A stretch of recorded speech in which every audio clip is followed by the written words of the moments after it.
Hamas has formally announced that it accepts some of the main parts of the US-sponsored peace plan for Gaza. Radio Jeeve Pakistan digital खुसूसी रिपोर्ट। Hamas ने जंग बंदी पर आमादगी जाहिर कर दी।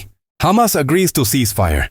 इत्तलाआत के मुताबिक फिलिस्तीनी तंजीम हमास ने हालिया कशीदगी के बाद जंग बंदी की शराइत मान ली हैं। ज़राए के मुताबिक ये पेशरफत बीन-उल-अक़वामी दबाव और इंसानी हमदर्दी की बुनियाद पर सामने आई है ताकि गजा में जारी इंसानी बहरान को किसी हद तक कम किया जा सके। हमास की जानिब से जंग बंदी पर रजामंदी के बाद अब खते में अमन कायम होने की नई उम्मीद पैदा हुई है।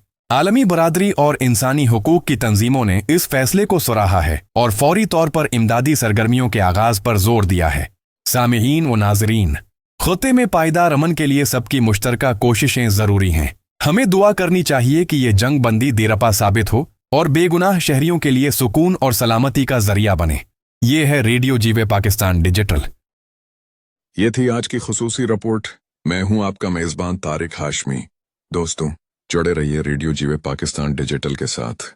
हमारी दुआ है दुनिया के हर कोने में जहां हमारी आवाज और तस्वीर पहुंच रही है, मोहब्बत, अमन और भाईचारा कायम रहे।